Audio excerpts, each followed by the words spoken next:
Sebetulnya kalau kita mengamati seperti SRBI dan juga kini juga ada Central Counterparty atau CCP, kita seberapa kuat begitu dalam positioning di negara ASEAN?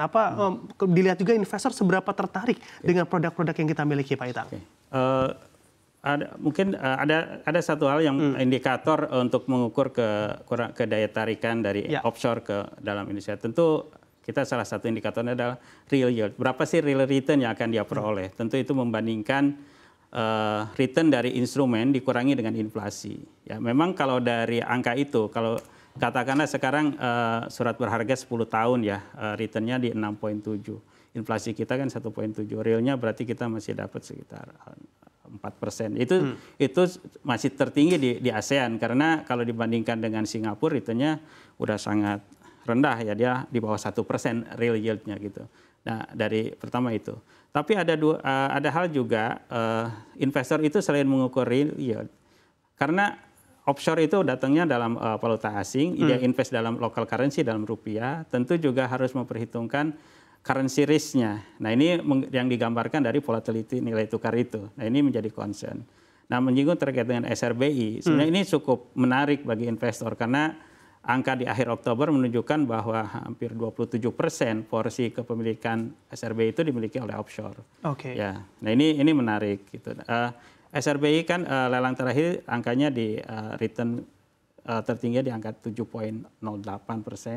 Nah, kelihatannya, tapi SRBI itu kan tenornya pendek ya, 1 tahun. Nah, kelihatannya offshore itu masuk dengan cara carry trade. Jadi dia dolarnya diswapkan, cost of swapnya sekitar sekarang setahun murah 1,7, dapat SRBI 7. Jadi total dia masih dapat di atas 5. Kalau dia invest langsung dalam instrumen dolar, katakan USD 1 tahun, sekarang angkanya 4,5, 4,7. Jadi sebenarnya masih memberikan daya saing lah dan menarik bagi offshore untuk bisa masuk ke Indonesia.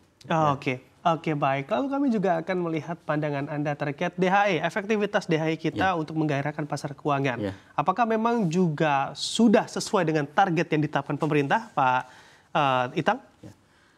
Kalau DHE mungkin supaya tidak ini, kita merujuk kepada PP-nya gitu. Dalam peraturan pemerintah mengatur DHE itu ada memang salah satu 4 tujuan utama, dan di poin terakhir itu tujuannya untuk mendorong stabilitas makroekonomi dan perekonomian di Indonesia.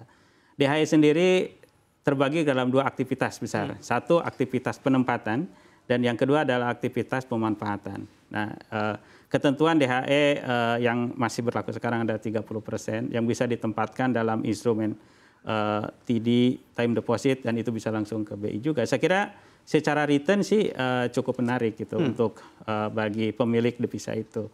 Tetapi dalam implementasinya tentu devisa hasil ekspor ini adalah bagian dari cash flow dari suatu perusahaan kan. Nah, isunya kan bagaimana dengan kewajiban DHE ini tapi tidak mengganggu cash flow perusahaan. Makanya ada instrumen pemanfaatan. Nah, saya kira instrumen pemanfaatan, jadi cash flow perusahaan tidak terganggu karena masih bisa dimanfaatkan dalam bentuk rupiah dengan cara diswapkan ataupun dengan cash call. Saya kira ini juga membantu para pengusaha meyakinkan bahwa ini tidak menjadi mengganggu secara besaran dalam aktivitas ekonominya. Nah, kalau bicara apakah ini efektif atau tidak, ya tentu kembali ya potensi berapa besar sih potensi dari DHE ini sudah masuk ke dalam sistem perbankan nasional Indonesia yang diperlukan untuk aktivitas perekonomian di Indonesia. Saya kira perlu komitmen dari semua pihak ya, dari pengusaha, perbankan maupun regulator dalam hal ini. Oke, baik. Kita bicara terkait segala instrumen tentunya masih memiliki prospek begitu ya kalau kita lihat ke depannya. Tapi juga kita tidak memungkiri ada resiko capital outflow di sana, bahkan di tahun depan nanti juga ada, Pak Itang. Bagaimana Anda juga melihat dan juga memberikan antisipasi bagi para pelaku pasar terkait hal ini?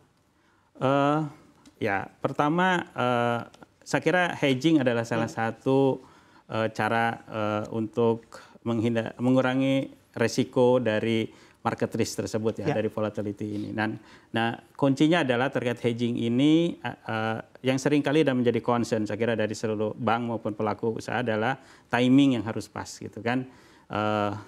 Timing yang harus pas. Jadi kita bisa bisa lah kita baca dari semua ekonom, dari semua bisa memprediksi kira-kira range pergerakan kata nilai tukar rupiah itu tahun depan akan di range berapa. Bisa di 15.300 sampai 15.800. Nah, yield 10 tahun akan bergerak di berapa. Nah, saya kira disesuaikan dengan cash flow yang kita punya.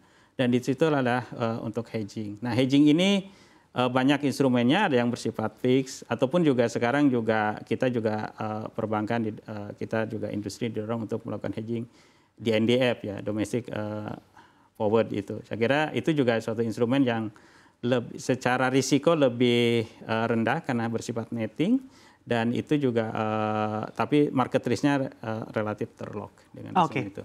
Oke, baik. Ya. Pak Itang, apakah dari pernyataan Anda ini juga dapat diartikan bahwa di tahun 2025 nanti instrumen yang tentunya memiliki resiko tinggi high risk seperti saham ini akan berjalan sideways saja karena memang lebih banyak para investor yang mengamankan dana dan juga asetnya? Yang jelas mungkin lebih dinamis ya. Oke, baik. Akan lebih dinamis mempertimbangkan tadi di awal tahun, di akhir tahun ini kepastian penurunan suku bunga itu sudah semakin firm gitu kan, sehingga banyak pelaku pasar itu udah mempricing in sangat progresif gitu kan. Tahun depan dengan tren penurunan suku bunga turun tentu aktivitas ekonomi akan semakin kencang. Tetapi memperhatikan kemenangan Trump yang menjadi sumber ekonomi dunia gitu kan, yang akan ekonomi Indonesia, apalagi market nanti khawatirnya akan lebih cenderung risk off, tentu kembali itu akan mungkin akan mempricing in tidak terlalu agresif kembali gitu penurunan suku bunga. Penurunan suku bunga pasti ada, tapi kelihatannya tidak akan seagresif prediksi sebelum tadi ya adanya perubahan kebijakan nanti di Amerika. Jadi apakah nanti bicara market ya baik saham maupun obligasi, saya kira ya kembali sih kalau kita sih tetap harus optimis ya. Jadi tetap aktivitas ekonomi berjalan akan semakin, tapi potensi cuan masih ada lah. Oke, potensi cuan masih ada karena itu yang dikejar Pak Itang ya. Oke, kita kembali ke CCP Pak Itang. Di mana mengevaluasi juga efektivitas Central Counterparty atau CCP dalam mendorong pendalaman pasar keuangan di Indonesia. Seperti apa menurut pandangan Anda? Oke, CCP ini kan baru diluncurkan di akhir September ya tahun ini. Sesuai dengan tujuan CCP ini adalah mendorong transaksi derivatif di Indonesia itu tumbuh, jadi marketnya semakin dalam. Salah satu isu dari transaksi derivatif ini biasanya terkait dengan credit risk. Jadi ketika dua counterpart melakukan transaksi CCP, kalau bilateral itu risknya besar gitu. Nah, CCP hadir untuk mengurangi credit risk dari antar counterpart karena kita clearingkan lewat satu lembaga. Satu mungkin dari berbagai diskusi yang saya ikutin, concern dari CCP, Bank Indonesia sudah menyatakan bahwa CCP yang ada di Indonesia adalah qualified CCP. Nah, next tahapan selanjutnya adalah bagaimana CCP di Indonesia ini diakuin sebagai qualified CCP oleh regulator, bukan regulator ya, lembaga-lembaga di luar seperti ISMA itu, European Securities itu, Association di situ. Jadi, nah itu PR selanjutnya sehingga counterparty anggota CCP ini semakin banyak gitu. Nah, kita semakin banyak. Kalau dari instrumen, saya kira tahapan pertama di NDF, kemudian nanti repo, reverse repo bisa dikeliringkan. Saya optimis untuk itu bisa langsung melakukan pendalaman market ya. Dan tentu ketika risikonya rendah, transaksinya bisa meningkatkan transaksi antar banknya. Jadi, nah, sehingga kalau transaksi antar banknya rame, tentu bank itu kan intermediasi ya, tentu di drive oleh transaksi dari nasabah.